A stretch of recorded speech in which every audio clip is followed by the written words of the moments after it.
저는 올해 105살입니다.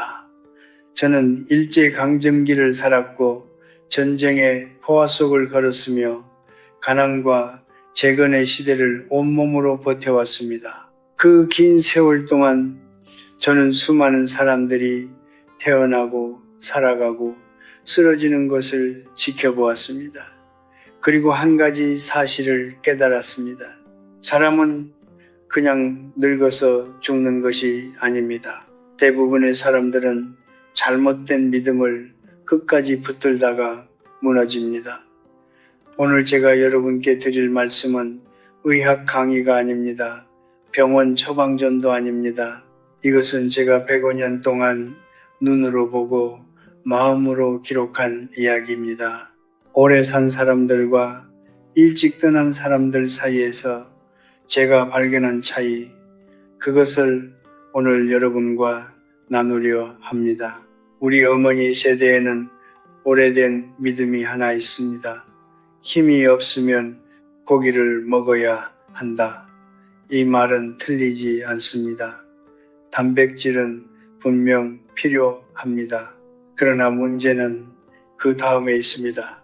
우리 몸은 나이가 들면서 조용히 그러나 근본적으로 바뀝니다.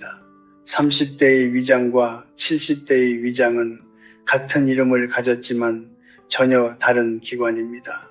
소화 효소는 줄어들었고 신장은 예전만큼 걸러내지 못하며 혈관은 수십 년간 쌓인 것들로 좁아져 있습니다.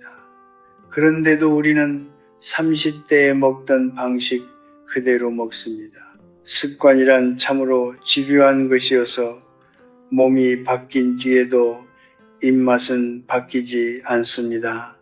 제 가까운 지인 중에 한 분이 계셨습니다. 술도 담배도 하지 않으셨던 분입니다. 평생 부지런히 사셨고 가족을 위해 헌신하셨습니다. 그런데 그분은 고기를 참 좋아하셨습니다. 삼겹살, 갈비, 순대, 명절이 아니어도 고기가 있어야 밥상이 차려진 것 같다고 하셨지요. 주변에서는 그렇게 잘 드시니까 건강하신 거야 라고 했습니다. 하지만 그분은 78의 심혈관 질환으로 갑자기 세상을 떠나셨습니다. 그것이 고기 때문만은 아닐 수 있습니다. 그러나 저는 그 식탁을 오래 기억합니다. 사람들은 흔히 이렇게 생각합니다. 나는 건강하니까 괜찮다고, 아직은 큰 문제가 없으니까 지금 방식이 맞다고. 그러나 몸은 침묵 속에서 쌓아갑니다. 혈관이 좁아지는 것은 어느 날 갑자기 일어나는 일이 아닙니다. 신장이 약해지는 것도, 뼈가 비어가는 것도, 기억이 흐려지는 것도 모두 오랜 시간에 걸쳐 조용히 진행됩니다. 무너지는 것은 한순간처럼 보이지만 실은 수십 년의 축적입니다. 저는 오늘 여러분께 6가지 음식 이야기를 드리려 합니다. 금지 목록이 아닙니다. 처벌도 아닙니다. 이것은 105년을 살아온 한 노인이 여러분의 다음 10년을 위해 드리는 솔직한 당부입니다. 사랑하는 사람일수록 듣기 불편한 말을 해주어야 합니다. 그것이 진짜 다정함이니까요. 제가 바라는 것은 하나입니다. 마지막 날까지 자신의 두 발로 걷고 자신의 손으로 밥을 먹고 사랑하는 사람의 눈을 똑바로 바라볼 수 있는 것, 그것이 제가 생각하는 진짜 장수입니다. 오래 사는 것이 목표가 아닙니다. 끝까지 나답게 사는 것, 그것이 목표입니다. 자, 이제 시작하겠습니다. 여러분, 저는 지금 고기를 먹지 말라고 말하려는 것이 아닙니다. 오해하지 마십시오. 저는 105년을 살면서 극단적인 것을 믿지 않게 되었습니다. 이것은 무조건 좋다, 저것은 무조건 나쁘다고 말하는 사람을 저는 신뢰하지 않습니다. 삶은 그렇게 단순하지 않으니까요. 그러나 나이가 들수록 특히 예순을 넘긴 몸에는 반드시 알아야 할 진실이 있습니다. 그리고 그 진실은 때로 우리가 평생 믿어온 것과 정반대에 있습니다. 우리 어머니 세대에는 이런 말이 있었습니다. 고기 한 점이 보약 10첩보다 낫다. 가난했던 시절 고기는 특별한 날에나 먹을 수 있는 귀한 음식이었습니다. 그래서 고기를 먹는다는 것은 곧 몸을 보한다는 의미였고, 그 믿음은 수십 년이 지난 지금까지도 식탁 위에 살아 있습니다. 명절에 갈비를 굽고 생일에 고깃집을 찾고 기운이 없으면 삼겹살을 먹으러 갑니다. 그 마음을 저는 충분히 이해합니다. 그러나 이해한다는 것과 그것이 옳다는 것은 다릅니다. 제가 50대였을 때 저는 동료 교수 한 분을 알고 있었습니다. 그분은 정말 성실한 분이셨습니다. 술도 담배도 하지 않으셨고 매일 아침 일찍 일어나 하루를 시작하셨습니다. 그런데 한 가지, 그분은 고기 없이는 밥을 못 드셨습니다. 돼지고기 비계가 많은 부위를 특히 좋아하셨고 점심에도 저녁에도 거의 매일 붉은 고기가 상에 올랐습니다. 주변에서는 그렇게 드셔도 건강하시니 체질이 좋으신 거야 라고들 했습니다. 그분도 그렇게 믿으셨습니다. 그러나 일흔이 되던 해 그분은 협신증 진단을 받으셨습니다. 혈관이 기름으로 막혀가고 있었던 것입니다. 수술을 받으셨고 그 후로는 예전 같은 생활을 하지 못하셨습니다. 제가 문병을 갔을 때 그분이 하신 말씀이 아직도 귀에 남아 있습니다. 내가 조금만 일찍 알았더라면. 젊었을 때 우리 몸은 관대합니다. 포화지방을 먹어도 나트륨을 과하게 섭취해도 몸은 어떻게든 감당해냅니다. 그것이 젊음의 힘입니다. 그러나 그 관대함은 영원하지 않습니다. 예순을 넘기면 몸의 회복력은 조용히 줄어들기 시작합니다.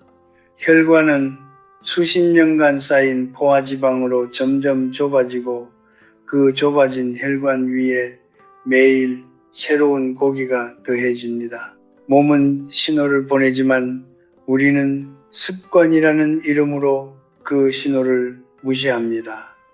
그러다 어느 날 갑자기 심장이 멈추거나 쓰러집니다. 주변에서는 갑자기 그렇게 되셨어 라고 말하지만 사실 그것은 갑자기가 아닙니다. 수십 년의 축적이 한순간에 드러난 것입니다. 세계보건기구, 즉 WHO는 햄과 소시지, 베이컨 같은 가공육을 1군 발암물질로 지정했습니다. 담배, 성면과 같은 등급입니다. 이것은 과장이 아닙니다. 가공육 속에는 아질산염이라는 방부제가 들어있는데 이 물질이 위장 속에서 발암물질로 변환됩니다. 거기에 더해 엄청난 양의 나트륨이 이미 약해진 신장을 직접적으로 공격합니다. 편하고 짭짤하고 밥 반찬으로 딱 좋다는 이유로 매일 드시는 분들이 바로 가장 위험한 분들입니다. 그렇다면 단백질은 어떻게 섭취해야 할까요? 저는 이 나이에도 두부를 먹고 생선을 먹고 달걀을 먹습니다. 콩으로 만든 음식을 즐겨 먹습니다. 이것들은 결코 고기보다 열등한 단백질이 아닙니다. 오히려 노년의 몸이 소화하기 훨씬 쉽고 혈관에 부담을 주지 않으며 신장에도 친절합니다. 붉은 고기를 완전히 끊으라는 말이 아닙니다. 다만 매일 먹던 것을 일주일에 한두 번으로 줄이고 나머지는 두부와 생선과 달걀로 채우십시오. 그 작은 변화가 다음 10년을 완전히 다르게 만들 수 있습니다. 제가 30살이었을 때 저는 고기를 먹으면 힘이 생긴다고 믿었습니다. 지금 105살인 저는 이것을 압니다. 노년의 진짜 힘은 위장이 편안한 것에서 옵니다. 혈관이 맑은 것에서 옵니다. 아침에 일어났을 때 몸이 무겁지 않은 것, 그것이 진짜 기운입니다. 여러분, 한 가지 여쭤보겠습니다. 여러분의 어머니 혹은 여러분 자신은 국물이 싱거우면 무언가 빠진 것 같은 느낌이 드십니까? 찌개는 짭짤해야 제맛이고 김치는 간이 세야 깊은 맛이 나고 밥상에 젓갈 하나 없으면 허전하다는 느낌, 저는 그 마음을 압니다. 그것은 단순한 입맛이 아닙니다. 그것은 우리가 살아온 시대의 기억입니다. 된장찌개 냄새, 묵은지의 시큼한 향, 새우젓 한 숟갈, 이것들은 음식이기 이전의 삶의 풍경입니다. 그러나 저는 오늘 그 풍경 안에 숨겨진 위험을 여러분께 솔직하게 말씀드려야 합니다. 왜냐하면 저는 그 풍경 속에서 너무 많은 사람들이 쓰러지는 것을 보아왔기 때문입니다. 제가 가르쳤던 제자 중에 한 명이 있었습니다. 성실하고 효심이 깊은 사람이었습니다. 어느 날 그가 찾아와 어머니 이야기를 했습니다. 어머니께서 골다공증 진단을 받으셨다고 했습니다. 그런데 이상한 것이 있었습니다. 그 어머니는 매일 우유를 드셨습니다. 칼슘 보충제도 챙겨 드셨습니다. 그런데 왜 뼈가 비어갔을까요? 저는 그에게 물었습니다. 어머니가 국물을 좋아하시나? 그가 잠시 멈추더니 대답했습니다. 네, 국물이 진해야 맛있다고 하세요. 김치찌개, 된장찌개, 젓갈도 매일 드세요. 저는 그때 알았습니다. 문제는 칼슘이 부족한 것이 아니었습니다. 나트륨이 칼슘을 빼앗아가고 있었던 것입니다. 이것은 많은 분들이 모르시는 사실입니다. 나트륨을 과하게 섭취하면 심장은 그것을 소변으로 배출하려 합니다. 그런데 그 과정에서 나트륨과 함께 칼슘도 같이 빠져나갑니다. 우유를 마시고 칼슘제를 먹어도 짠 음식을 계속 드시면 그 칼슘은 뼈에 쌓이지 못하고 소변으로 사라집니다. 특히 폐경 이후 여성의 뼈는 이미 에스트로겐이 줄어들면서 밀도가 낮아진 상태입니다. 그 취약한 뼈 위에 나트륨이 매일 칼슘을 빼앗아 가는 것입니다. 골다공증은 어느 날 갑자기 생기는 병이 아닙니다. 수십 년간 짠 음식을 먹으며 조금씩 뼈가 비어간 결과입니다. 그것만이 아닙니다. 나트륨은 혈압을 올립니다. 혈압이 높아지면 혈관이 더 빠르게 손상됩니다. 손상된 혈관은 뇌졸중과 심근경색의 위험을 높입니다. 그리고 짠 음식은 위 점막을 지속적으로 자극합니다. 세계보건기구의 연구에 따르면 나트륨 과다 섭취는 위암의 가장 강력한 위험 요인 중 하나입니다. 젓갈과 장아찌, 짠 국물을 즐기는 식문화가 강한 지역일수록 위암 발생률이 높다는 것은 우연이 아닙니다. 우리가 맛있다고 느끼는 그 짠맛이 우리의 뼈를 비우고 혈관을 좁히고 위장을 해치고 있는 것입니다. 저는 여러분께 김치를 먹지 말라고 하는 것이 아닙니다. 된장찌개를 끊으라는 것도 아닙니다. 그것은 현실적이지 않고 또 그럴 필요도 없습니다. 발효 음식에는 분명 좋은 면이 있습니다. 유익균, 소화를 돕는 효소, 면역력에 기여하는 성분들이 있습니다. 그러나 문제는 양입니다. 그리고 습관입니다. 국물을 마지막 한 방울까지 드시는 것, 밥 한 공기에 젓갈 3가지를 올리는 것, 찌개를 짜게 끓여야 성이 차는 것, 그 습관이 문제입니다. 작은 것부터 바꾸십시오. 국물은 건더기만 드시고 국물 자체는 조금만 드십시오. 찌개를 끓이실 때 소금을 평소에 절반만 넣어 보십시오. 처음에는 싱겁게 느껴질 것입니다. 그러나 2주가 지나면 입맛이 적응합니다. 우리의 미각은 생각보다 훨씬 유연합니다. 짜게 먹으면 짠 것이 맛있어지고 싱겁게 먹으면 싱거운 것이 맛있어집니다. 입맛은 습관입니다. 그리고 습관은 바꿀 수 있습니다. 제가 30살이었을 때 저는 짠 음식이 입에 착 달라붙는다고 생각했습니다. 지금 105살인 저는 이것을 압니다. 싱거운 음식은 뼈를 지키고 혈관을 보호하고 위장을 쉬게 합니다. 그리고 그 조용한 보호가 10년 뒤 나 스스로 걸을 수 있는지 없는지를 결정합니다. 맛의 즐거움과 몸의 존엄 사이에서 저는 몸의 존엄을 선택하기를 권합니다. 여러분, 저는 오늘 여러분께 조금 불편한 질문을 하나 드리겠습니다. 여러분은 하루에 단 것을 몇 번이나 드십니까? 아침에 일어나 믹스커피 한 잔, 오후에 달콤한 빵 한 조각, 저녁 식사 후 과자 몇 개, 혹은 마트에서 사온 달콤한 음료 한 병, 이것들은 너무나 일상적이어서 음식이라고 느끼지 못할 때가 많습니다. 그냥 습관입니다. 그냥 작은 즐거움입니다. 하루를 버티게 해주는 소소한 위안입니다. 저는 그 마음을 충분히 이해합니다.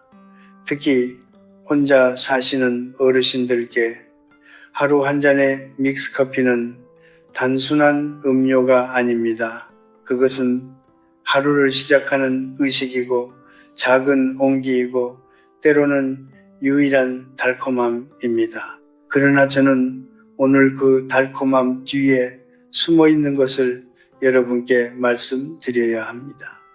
왜냐하면 사랑하는 사람에게는 듣기 좋은 말보다 필요한 말을 해야 하기 때문입니다. 제가 알고 지내던 한 여성이 있었습니다. 평생 교직에 계시다가 은퇴하신 분이었습니다. 총명하시고 책을 좋아하시고 매사에 단정한 분이셨습니다. 그분이 은퇴 후 가장 좋아하셨던 것이 아침마다 믹스커피를 한 잔 타서 창가에 앉아 마시는 것이었습니다. 그것이 하루의 시작이었고 그분만의 작은 행복이었습니다. 오후에는 달콤한 앙금빵이나 크림빵을 드셨습니다. 특별한 간식이 아니라 그냥 매일의 일상이었습니다. 주변에서 아무도 그것을 문제라고 생각하지 않았습니다. 그분도 마찬가지였습니다. 그러나 10년이 지나고 그분은 기억력이 눈에 띄게 나빠지셨습니다. 처음에는 깜빡깜빡하는 정도였지만 점점 심해졌습니다. 결국 치매 진단을 받으셨습니다. 가족들은 갑자기 왜 이렇게 되셨을까 했지만 저는 그분의 10년 전 아침 식탁이 떠올랐습니다. 최근 과학계에서는 알츠하이머 치매를 제3형 당뇨병이라고 부르기 시작했습니다. 이것은 단순한 비유가 아닙니다. 뇌세포도 인슐린을 필요로 합니다. 혈당이 반복적으로 급격히 오르내리면 뇌의 인슐린 저항성이 높아지고 뇌세포는 제대로 에너지를 공급받지 못하게 됩니다. 그 과정이 오랫동안 반복되면 뇌세포가 손상되고 기억을 저장하는 기능이 서서히 무너집니다. 달콤한 한 잔의 기억을 앗아갈 수 있다는 것, 이것은 과장이 아니라 과학입니다. 노년의 몸은 혈당 조절 능력이 현저히 떨어져 있습니다. 젊었을 때는 단 것을 먹어도 췌장이 빠르게 인슐린을 분비해서 혈당을 안정시켰습니다. 그러나 나이가 들면 그 반응 속도가 느려집니다. 같은 양의 설탕을 먹어도 혈당이 더 높이 오르고 더 오래 머뭅니다. 그 상태가 지속되면 당뇨병으로 이어지고 당뇨병은 눈, 심장, 신경, 신장, 그리고 뇌까지 온몸에 영향을 미칩니다. 믹스 커피 한 봉지에는 설탕이 약 6g 들어 있습니다. 하루 2잔이면 12g. 여기에 빵과 과자, 달콤한 음료까지 더하면 세계보건기구가 권고하는 하루 설탕 섭취량인 25g을 가볍게 넘어섭니다. 그것이 매일 몇 년, 몇십 년 쌓이는 것입니다. 제가 30살이었을 때 저는 단 것이 기분을 좋게 한다고 생각했습니다. 지금 105살인 저는 이것을 압니다. 단 것은 기분을 잠깐 올렸다가 더 깊이 떨어뜨립니다. 혈당이 오르면은 잠깐 기운이 납니다. 그러나 혈당이 다시 내려가면 더 피곤하고 더 무기력해집니다. 그래서 또 단 것을 찾게 됩니다. 그것이 반복됩니다. 이것은 의지의 문제가 아닙니다. 혈당의 롤러코스터가 만들어내는 생리적인 악순환입니다. 그렇다면 무엇으로 대신할 수 있을까요? 아침에 믹스커피 대신 따뜻한 녹차 한 잔을 권합니다. 녹차에는 카테킨이라는 성분이 있어 혈당 조절에 도움을 주고 뇌 건강에도 긍정적인 영향을 미칩니다. 달콤한 빵 대신 바나나 한 개를 드십시오. 자연의 당분은 정제된 설탕과 다르게 섬유질과 함께 천천히 흡수됩니다. 과자 대신 견과류를 드십시오. 호두, 아몬드, 땅콩은 뇌 건강에 좋은 불포화 지방산을 풍부하게 함유하고 있습니다. 단 것을 완전히 끊으라는 것이 아닙니다. 다만 매일의 습관에서 정제된 설탕이 차지하는 자리를 조금씩 줄여나가십시오. 그 작은 변화가 10년 뒤 여러분의 기억을 지킬 수 있습니다. 사랑하는 사람의 얼굴을 기억하는 것, 오늘 아침에 무엇을 먹었는지 기억하는 것, 자신의 이름을 기억하는 것, 그것이 얼마나 소중한 것인지는 그것을 잃어본 사람만이 압니다. 저는 여러분이 그것을 잃지 않기를 바랍니다. 여러분, 시장에 가보신 적이 있으십니까? 오래된 기름 냄새가 가득한 튀김 가게 앞에 서면 그 냄새만으로도 어린 시절이 떠오르는 분들이 계실 것입니다. 고구마 튀김, 야채 튀김, 오징어 튀김, 바삭하고 따뜻하고 저렴하고 손에 들고 걸어가며 먹을 수 있는 그 음식들. 저도 젊었을 때 그것을 좋아했습니다. 그리고 흰쌀밥 한 공기, 따끈한 라면 한 그릇, 명절에 가래떡, 이것들은 단순한 음식이 아닙니다. 이것들은 우리 삶의 질감입니다. 가난했던 시절의 위로였고 가족이 모인 날의 온기였습니다. 저는 그것을 부정하지 않습니다. 그러나 저는 오늘 그 친숙한 음식들 뒤에 숨겨진 두 가지 위험을 여러분께 말씀드려야 합니다. 하나는 눈에 보이는 위험이고 하나는 눈에 보이지 않는 위험입니다. 튀긴 음식이 눈에 보이는 위험이라면 정제된 흰 탄수화물은 눈에 보이지 않게 몸을 무너뜨리는 위험입니다. 그리고 노년의 몸에서 이 두 가지는 함께 작동하며 아주 조용히 그러나 아주 확실하게 우리의 마지막 10년을 빼앗아 갑니다. 제가 살던 동네에 80이 넘으신 이웃 어르신이 계셨습니다. 무릎이 늘 아프셨습니다. 계단을 오르실 때마다 얼굴을 찌푸리셨고 날이 흐리면 무릎이 더 아프다고 하셨습니다. 가족들은 나이가 드셔서 그런 거라고 했습니다. 의사도 퇴행성 관절염이라고 했습니다. 물론 나이도 영향을 미칩니다. 그러나 저는 그분의 식탁을 알고 있었습니다. 그분은 시장 튀김을 매우 좋아하셨습니다. 오래된 기름에 튀긴 것들을 거의 매일 드셨습니다. 그리고 흰 쌀밥을 2공기씩 드셨습니다. 저는 그때 생각했습니다. 저 무릎의 통증은 단순히 나이의 문제가 아닐 수 있다고. 트랜스 지방은 만성염증의 주범입니다. 오래 사용한 기름을 고온에서 반복적으로 가열하면 트랜스 지방과 산화된 지방산이 만들어집니다. 이것들이 몸 안으로 들어오면 혈관 내벽을 손상시키고 면역 체계를 혼란스럽게 만들며 온몸에 만성적인 염증 반응을 일으킵니다. 만성염증은 관절을 공격합니다. 동맥을 딱딱하게 만듭니다. 그리고 최근 연구들은 만성염증이 뇌 인지 기능 저하와도 깊은 관련이 있다는 것을 밝히고 있습니다. 무릎이 아프고 혈관이 좁아지고 기억이 흐려지는 것이 모두 하나의 뿌리에서 자라고 있는 것입니다. 그 뿌리 중 하나가 바로 오래된 기름의 튀김입니다. 그리고 흰 쌀밥, 흰 빵, 인스턴트, 라면, 떡, 이것들은 왜 문제일까요? 이 음식들은 정제 과정에서 섬유질과 비타민, 미네랄이 거의 제거됩니다. 남은 것은 순수한 탄수화물 뿐입니다. 이것이 몸 안으로 들어오면 혈당이 빠르게 오릅니다. 인슐린이 급격히 분비됩니다. 혈당이 다시 떨어집니다. 이 반복이 췌장을 혹사시키고 결국 인슐린 저항성을 높여 당뇨병으로 이어집니다. 그런데 노년의 당뇨병보다 더 무서운 것이 있습니다. 바로 근감소증입니다.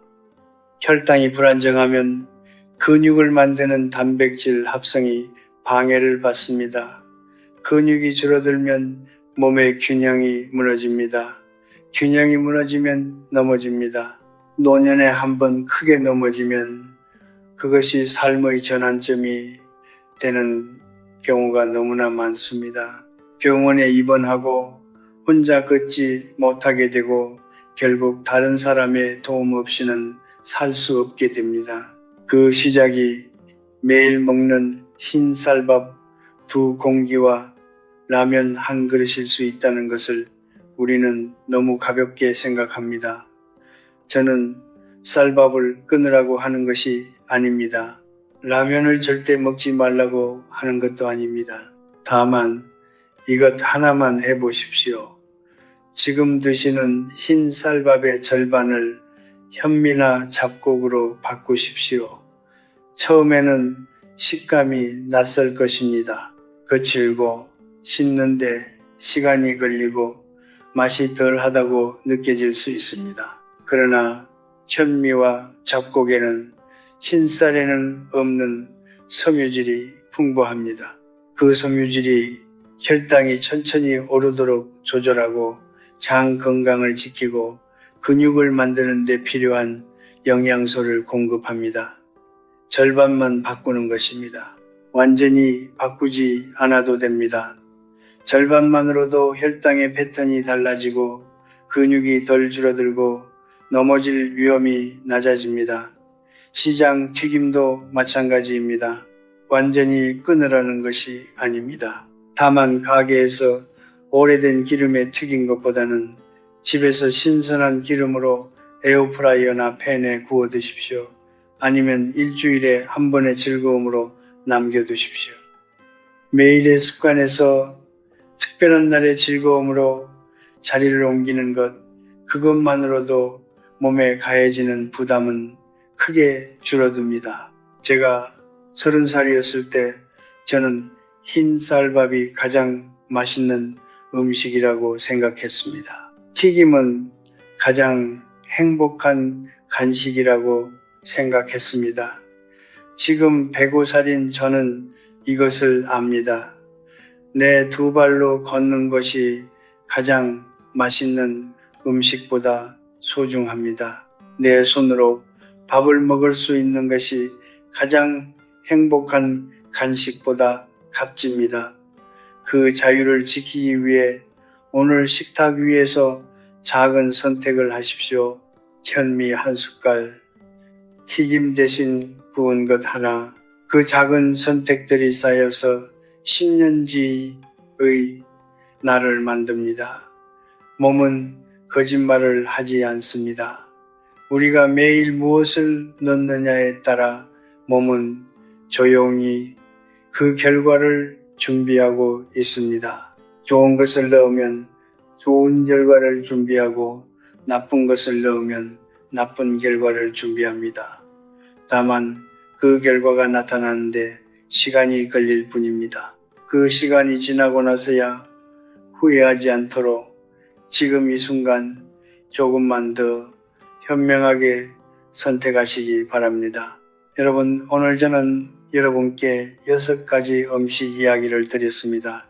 굵은 고기와 가공육, 짠 국물과 절임 음식, 달콤한 음료와 정제된 설탕, 튀긴 음식과 흰 탄수화물, 이것들을 말씀드리면서 저는 내내 한 가지 마음을 품고 있었습니다. 이것은 금지의 목록이 아닙니다. 이것은 사랑의 목록입니다. 여러분 자신을 향한 사랑, 그리고 여러분 곁에 있는 사람들을 향한 사랑. 저는 105년을 살았습니다.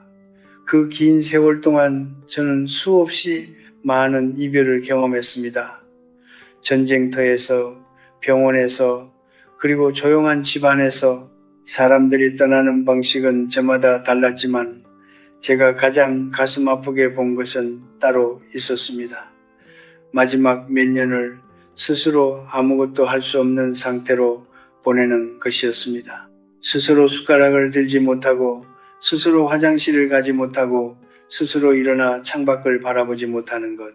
그것이 얼마나 사람의 마음을 무너뜨리는지 저는 너무나 잘 압니다. 그리고 그런 분들 중 많은 분들이 일찍부터 몸의 경고를 받으셨지만 습관이라는 이름으로, 괜찮다는 믿음으로 그 경고를 외면하셨습니다. 저는 오늘 여러분께 묻고 싶습니다. 여러분이 진짜 원하는 것은 무엇입니까? 오래 사는 것입니까? 아니면 마지막 날까지 나답게 사는 것입니까? 저는 단순히 오래 사는 것이 축복이라고 생각하지 않습니다. 병상에 누워 천장만 바라보며 보내는 10년은 스스로 걸어다니며 사랑하는 사람들과 밥을 먹는 5년보다 결코 나을 것이 없습니다. 진짜 장수는 횟수가 아닙니다. 진짜 장수는 마지막 순간까지 자신의 삶을 자신이 살아가는 것입니다. 그것을 위해 필요한 것은 거창한 것이 아닙니다. 오늘 식탁 위에서 하는 작은 선택들입니다. 찌개를 조금 덜 짜게 끓이는 것, 믹스커피 대신 따뜻한 녹차 한 잔을 마시는 것, 흰 쌀밥의 절반을 현미로 바꾸는 것, 시장 튀김을 매일에서 일주일에 한 번으로 줄이는 것, 이것들은 작습니다. 너무 작아서 오늘 당장 차이가 느껴지지 않을 수도 있습니다.